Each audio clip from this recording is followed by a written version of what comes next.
Hello student, कल हम सब लोगों ने ट्रेडोफाइट्स कंप्लीट कर लिया था और हमने ये कहा था कि बहुत सारे उसमें एग्जाम्पल हैं, उसको आप नोट कर लीजिएगा। फिर लास्ट में जो है फिगर हैं बहुत सारे प्लांट्स के, तो उन फिगर को आप जो है ड्रा कर लेना है, कॉपी में बना लेना है। आज हमने जो है ट्रेडोफाइट्स का जो पीडीएफ भेजा है उसको आप डाउनलोड कर लेंगे। डाउनलोड करने के बाद उसका जो है नोट्स कंप्लीट कर लेंगे। आज हम सब लोगों का जो नया टॉपिक है, ट्रेडोफाइट्स के बाद जो नया ग्रुप ऑफ प्लांट है वो है जिम्नोस्पर्म। तो हम सब लोग आज जिम्नोस्पर्म के बारे में पढ़ेंगे। तो स्टार्ट करते हैं कि जिम्नोस्पर्म जो प्लांट्स है, ठीक है, इसके बारे में हम सब लोग समझते हैं कि जिम्नोस्पर्म प्लांट है क्या। तो यहाँ पे देखिए, सबसे मतलब हम समझते हैं जिम्नोस का मीन्स होता है नेकेड। नेकेड का हिंदी अर्थ होता है नग्न। क्या होता है? नग्न। सीड का मतलब आप जानते हो बीज, ठीक। तो जितने प्लांट्स होंगे जिम्नोस्पर्म के, उनमें जो बीज होता है वो कैसा होगा? नग्न होगा, ठीक है। क्या होगा? नग्न होगा। मीन्स आप कह सकते हो नेकेड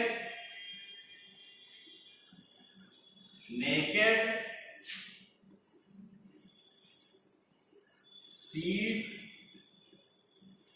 प्लांट को हम सब लोग क्या नाम दे सकते हैं? जिम्नोस्पर्म कहते हैं।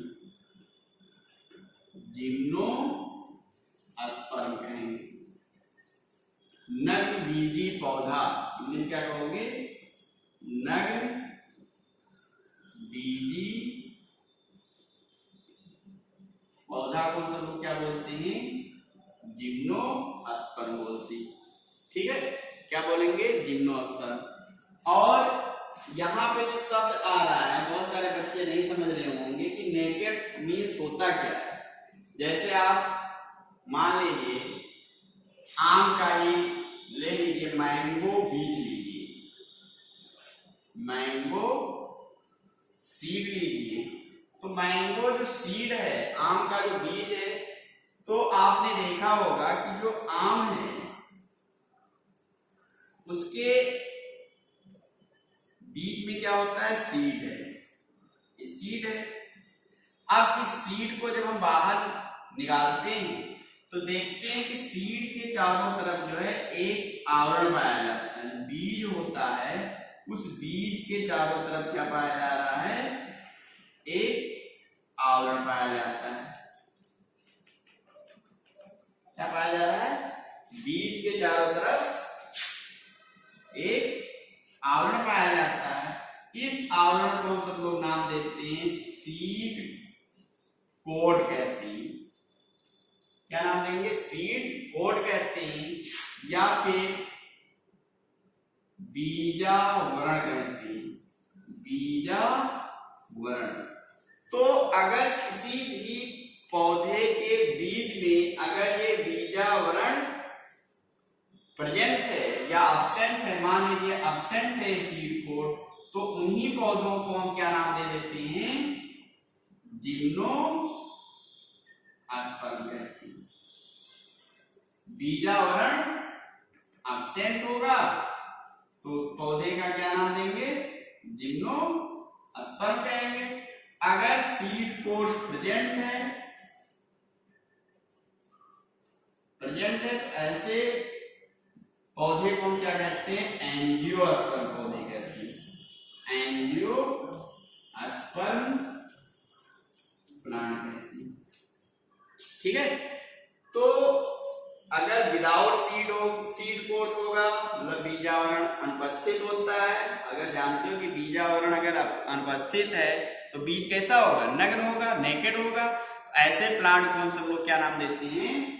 जिम्नोस्पर्म कहते हैं। अगर विद सीड कोड होगा मतलब बीजावरण प्रेजेंट होगा, ऐसे प्लांट को हम क्या नाम देते हैं? एंजियोस्पर्म प्लांट कहते हैं। तो ये अर्थ हो गया। जिम्नोस मीन्स यही होता है नेकेड, और सीड कैसा होगा? नग्न होगा। मतलब बीजावरण जो होता है यहाँ पर अनुपस्थित होता है, इसलिए ऐसे प्लांट को हम सब लोग क्या कहते हैं, जिम्नोस्पर्म प्लांट कहते हैं।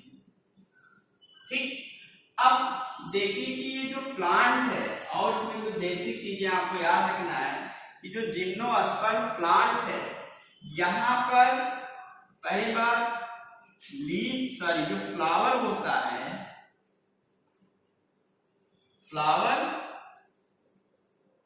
जो फ्लावर होगा वो एब्सेंट होता है, या आप कह सकते हो फ्लावर अगर है तो ट्रू फ्लावर नहीं होता है। ठीक है, नो ट्रू फ्लावर, यहाँ पे ठीक ढंग से जो पुष्प होता है नहीं पाया जाता है, या फ्लावर एब्सेंट होता है। और आपको याद रखना है यहाँ पर जो ओवरी होती है, ओवरी मीन्स अंडाशय, अंडाशय भी क्या होगा, अनुपस्थित होता है, अंडाशय नहीं पाया जाएगा।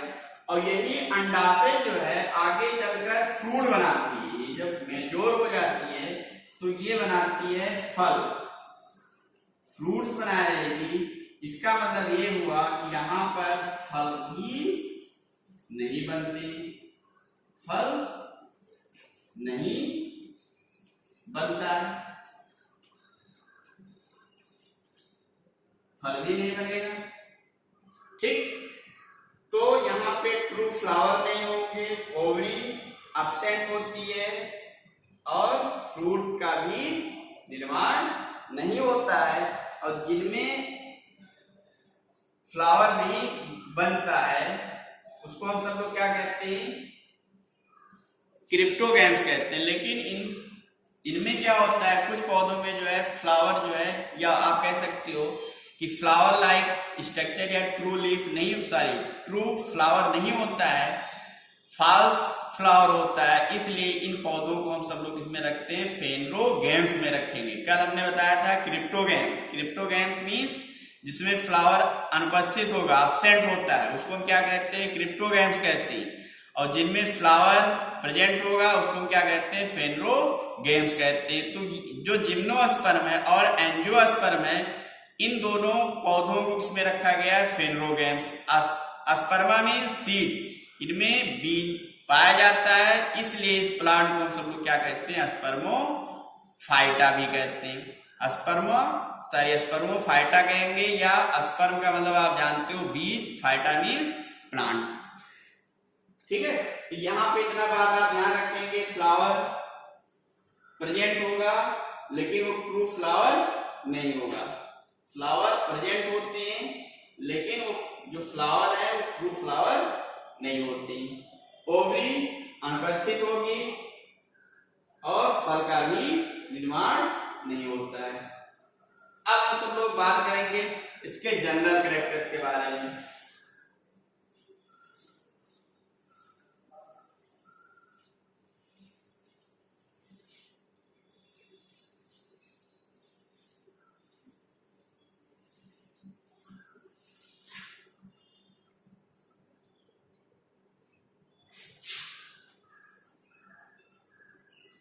जनरल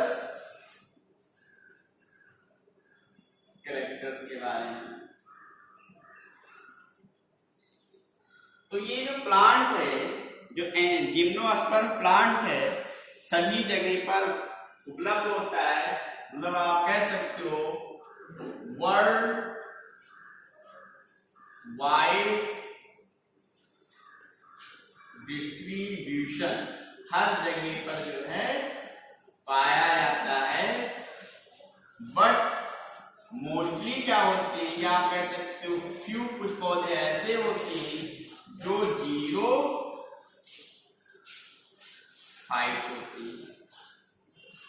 ठीक है, 0 फाइट, 0 का मतलब ड्राई होता है। ठीक है, तो ऐसे स्थान में पाए जाते हैं जहां पर ड्राई होगा, मतलब जो लैंड होगा, ठीक है, वहां पर पानी की कमी होगी, उस स्थान पर पाए जाने वाले पौधों को हम क्या कहते हैं, 0 फाइट प्लांट कहते हैं। क्या बोलेंगे, 0 फाइट। अगर जल में पाया जाएगा तो क्या कहेंगे, हाइड्रोफाइट प्लांट कहते हैं। तो यहाँ पे जो प्लांट पाया जाता है मीन्स जिम्नोस्पर्म जो प्लांट पाया जाएगा वो ड्राई कंडीशन में पाया जाता है, इसलिए इन पौधों को हम सब लोग क्या बोलते हैं, जीरोफाइट बोलते हैं। और देखिए ये जो प्लांट है ये वुडी होता है। वुडी मीन्स काष्ठीय। यहां पर जाइलम होगा, जो सेकेंडरी जाइलम होती है वो परिपक्व होकर या मेच्योर होकर जो है वुड या काष्ठ का निर्माण करती है, जिसे हम सब लोग क्या कहते हैं, वुड कहते हैं। तो यहाँ पर वुड का भी निर्माण होता है, मतलब जो स्टेम होगा वो कैसा होता है, वुडी होगा मीन्स काष्ठीय होता है। ठीक है। अब देखिए ये हर प्लांट नहीं होंगे, ये श्रब्स होते हैं, हर्ष नहीं आते हैं इसमें, या हर्ष प्लांट नहीं होते, श्रब्स होंगे एंड ट्री। श्रब्स मीन्स झाड़िए पौधा होगा, ट्री मीन्स वृक्ष। आप जानते हो कि इन जो प्लांट्स होंगे किस कंडीशन में होते हैं, श्रब्स के रूप में, मतलब और ट्री के फॉर्म में पाए जाते हैं। फिर देखिए, फिर हमने कुछ प्लांट के इसके बारे में नाम लिख दिया है, जैसे यहाँ पे प्लांट है सिक्वोया, ये सबसे लार्जेस्ट या आप कह सकते हो टालेस्ट जिम्नोस्पर्म होता है। सबसे बड़ा जिम्नोस्पर्म कौन सा है, सिक्वोया। या पादप जगत का सबसे बड़ा प्लांट जो होता है वो सिक्वोया होता है। ठीक है, तो ये आप नाम याद कर लेंगे। तो ये हो गया हमारा कुछ हैबिटेट्स इसके बारे में। फिर यहाँ पे कुछ आपको ध्यान देना है कि अगर हम सब लोग स्टेम की बात करें, पूरा ओवरऑल हम सब लोग देखते हैं, कंडीशन हो गया हम सब लोग का, मीन्स हैबिटेट्स हो गया। अब हम सीधे आते हैं प्लांट बॉडी के बारे में। एक एग्जांपल लेकर हम सब लोग पढ़ने जा रहे हैं। मान लीजिए एक प्लांट है, ठीक है, उस प्लांट का नाम है साइकस। हमने उदाहरण दिया है पढ़ने के लिए, इसकी जो कैरेक्टर्स है वो पौधा है साइकस। साइकस प्लांट दिया है, इसी में सब कैरेक्टर्स आता चला जाएगा। तो जो साइकस प्लांट है ये स्पोरोफाइट होता है, स्पोरोफाइट प्लांट है, ये हमने कल बताया। एंड इन पौधों में ये जो प्लांट बॉडी है, इसका जो प्लांट बॉडी है, जो प्लांट बॉडी है, रूट, स्टेम एंड लीफ में बटा होता है। जड़ और तना पत्ती में विभेदित होता है। अब हम बारी बारी इसको डिस्कस करेंगे। पहले रूट को लेकर चलेंगे, फिर स्टेम को लेकर चलेंगे, फिर लीफ को लेकर चलेंगे। तो पहला मान लीजिए ये है, रूट के बारे में हमको जानना है। तो जो रूट होता है आप जानते हो, पौधे का भूमिगत भाग जो नोड और इंटरनोड में बटाना हो तो उसे हम क्या कहते हैं, रूट कहते हैं। तो यहां पर रूट दो प्रकार का होता है, एक नॉर्मल रूट होता है, नॉर्मल रूट होगा, दूसरा जो होता है कोरेलॉइड्स रूट है। ये जो रूट है स्पेशल टाइप का होता है, स्पेशल टाइप रूट है, मीन्स सामान्य रूट से ये अलग है। स्पेशल लग गया मीन्स ये विशेष प्रकार है का है। तो नॉर्मल रूट आप जानते हो कि जो रूट का फंक्शन होता है, पौधे को सपोर्ट प्रदान करता है और वाटर और मिनरल्स का अब्जॉर्प्शन भी करता है। तो ये फंक्शन हो गया।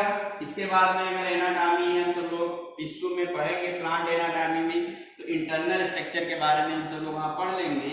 यहाँ पर जो कोरेलॉइड रूट होता है एक स्पेशल टाइप का, स्पेशल क्यों कहते हैं, क्योंकि ये जो रूट है ये क्या करता है, फिक्सिंग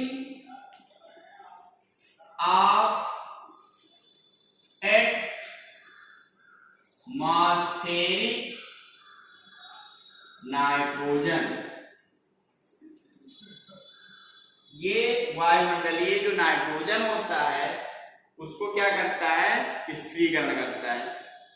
स्थिरीकरण करने का मतलब ये कि एटमॉस्फेयर में जो नाइट्रोजन है N2 फॉर्म में होता है, लेकिन ये क्या करता है कि उस नाइट्रोजन को जो है एक कंपाउंड में फिक्स कर देता है। इसलिए इस प्रक्रिया को हम सब लोग क्या कहते हैं, फिक्सिंग ऑफ एटमॉस्फेरिक नाइट्रोजन। मतलब नाइट्रोजन का क्या करता है, ये स्थिरीकरण करता है। कैसे करता है, इन रूट में जो है पाया जाता है साइनोबैक्टीरिया।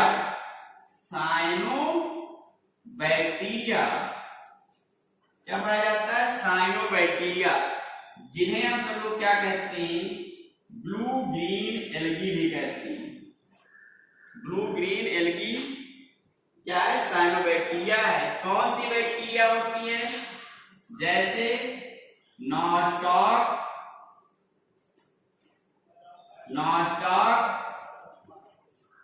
एना, बीना, ये क्या है, ब्लू ग्रीन एल्गी हैं जो कोरेलॉइड फ्रूट्स में पाई जाती हैं और वायुमंडलीय नाइट्रोजन का स्थिरीकरण करेंगी। अब जब वायुमंडलीय नाइट्रोजन का जब स्थिरीकरण करती हैं तो क्या होगा, जो फर्टिलाइजर होगा मींस नाइट्रोजन युक्त जो कंपाउंड है इनको अवेलेबल हो जाएगा, मींस प्राप्त हो जाएगा, जिससे इनकी जो वृद्धि होगी वो तीव्र होती है। ठीक है, तो कहने का मतलब आप समझ रहे होंगे ये कोरेलॉइड रूट्स क्यों स्पेशल कहा गया, इसलिए कहा गया क्योंकि इन रूट्स में क्या होती है, साइनोबैक्टीरिया प्रेजेंट होती है। और साइनोबैक्टीरिया का जो रोल है वो क्या है, fixing of atmospheric nitrogen, means वायुमंडलीय नाइट्रोजन का स्थिरीकरण करना है। इसलिए इसको हम सब लोग स्पेशल में रखते हैं। फिर और यहाँ पे कुछ जो रूट्स हैं, इन पौधों के कुछ रूट हैं,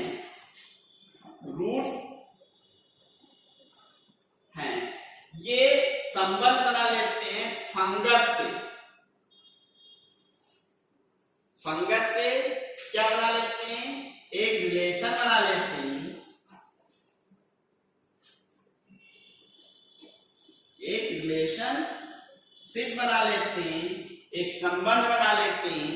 अब वो चाहे बाहर रूप से संबंध बनाएंगे, मतलब जो रूट है किस तरीके से हो सकता है, मान लीजिए ये रूट है, अब फंगस आया, इस पे ग्रो कर रहा है ये फंगस, तो एक एसोसिएशन संबंध हो गया, नहीं हो गया, रिलेशन हो गया। ठीक, क्यों संबंध बनाता है, फूड के लिए, और उसको जो है प्रोटेक्शन भी देगा, नमी भी प्रोवाइड करेगा, और बहुत सारे कार्बनिक ये डिकम्पोजर्स होता है, बहुत सारे जो है सड़े गले पदार्थ होंगे उसको डिकम्पोज करेगा, जिससे उसको जो है फर्टिलाइजर भी मिलेगा। तो कहने का मतलब जो है रूट जो होता है वो फंगस के साथ सहचर एक संबंध बना लेता है। उस संबंध को हम सब लोग नाम देते हैं माइकोराइजा कहते हैं। क्या नाम देंगे, माइकोराइजा कहते हैं। माइकोराइजा बोलेंगे। माइकोराइजा क्या है, जो साइकस प्लांट है, साइकस प्लांट का जो रूट होता है वो फंजाई या कवक के साथ एक सहचर संबंध बना लेता है, एक सिम्बियोटिक एसोसिएशन बना लेता है। तब उस एसोसिएशन या संबंध को हम सब लोग नाम देते हैं माइकोराइजा कहते हैं। क्या नाम देंगे, माइकोराइजा कहते हैं। तो ये हो गया रूट के बारे में। अब इसके बाद जो है हमको पढ़ना है स्टेम के बारे में।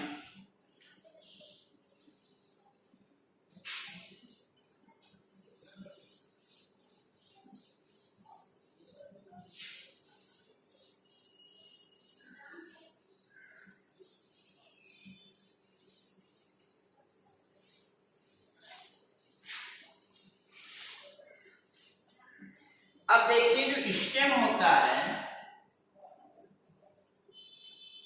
स्टेम लॉन्ग भी होता है,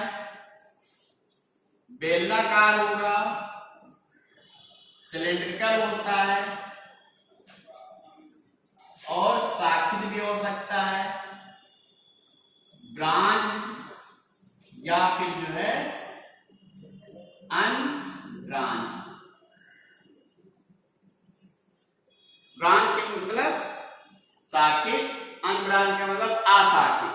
तो ब्रांच जो है वो पाइनस का जो स्टेम होता है वो ब्रांच होता है, और जो साइकस का स्टेम होता है वो अनब्रांच होता है।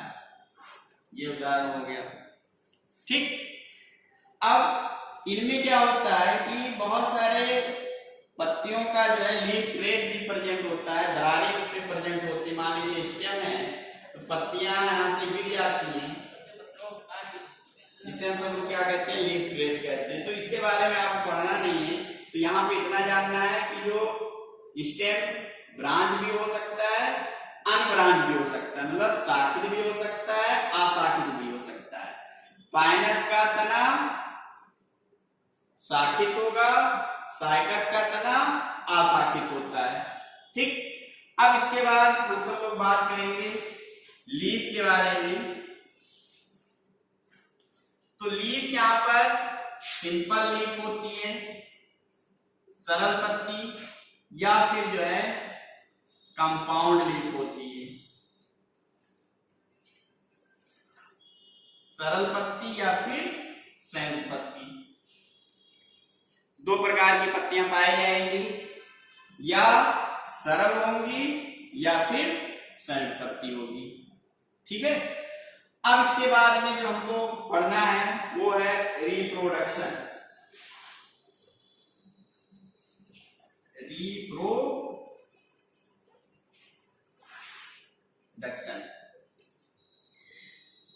तो रिप्रोडक्शन में आपको ये ध्यान देना है, दो चार टर्म है इसमें।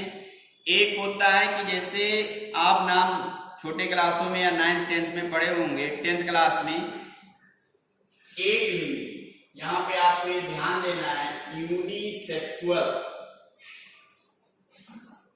एक यूनिसेक्सुअल होता है और एक बाई सेक्सुअल। एक लिंगी और जो दूसरा है द्विलिंगी।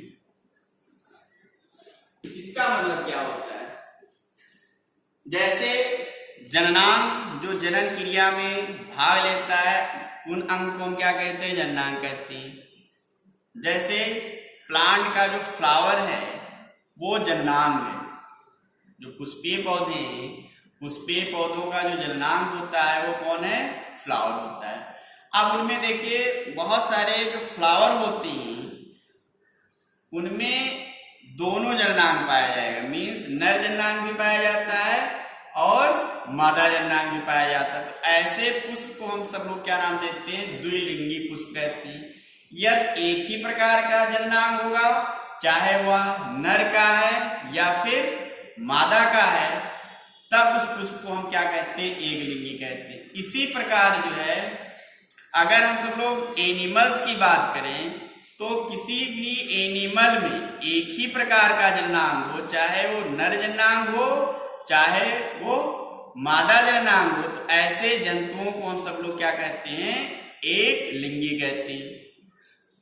अब अगर इसी को प्लांट में कहना है, एक लिंगी प्लांट या एक लिंगी पादप, तो वहां पे जो नाम होगा वो होता है डायोसियस। डायोसियस मीन्स होता है कि जब नर और मादा जननांग अलग अलग पौधे पर लगे होते हैं, या नर पौधा अलग होता है और मादा पौधा अलग होता है, ऐसे प्लांट को हम सब लोग क्या बोलेंगे, डायोसियस कहेंगे।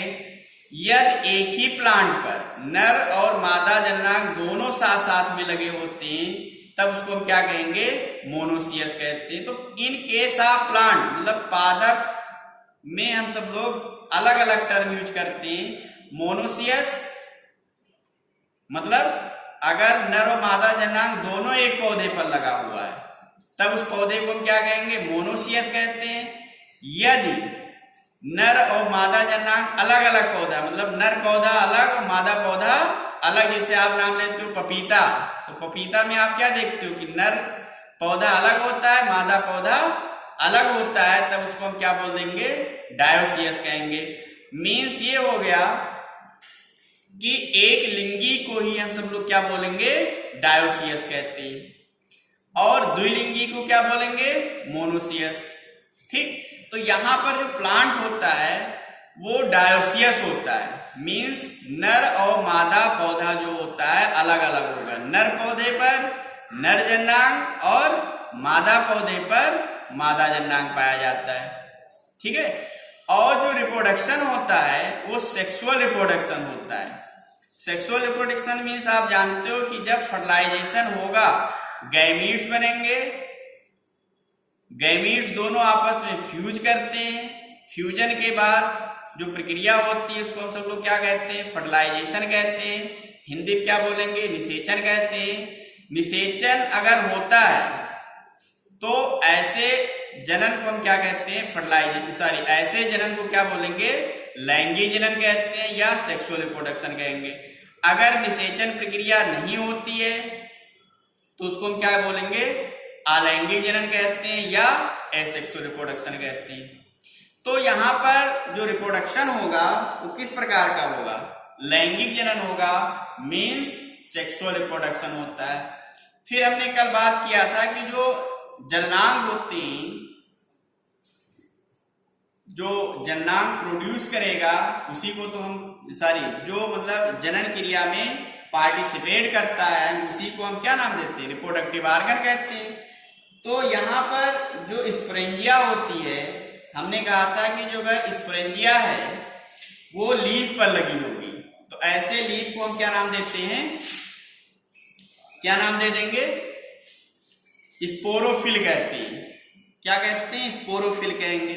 अगर यही स्पोरोफिल जो है संघनित हो जाए, एक कॉम्पैक्ट हो जाए, सघन हो जाए और कोन लाइक स्ट्रक्चर बना लेता है तब उसको हम नाम देते हैं, कोन कह देते हैं। Means male cone and female cone कह देंगे।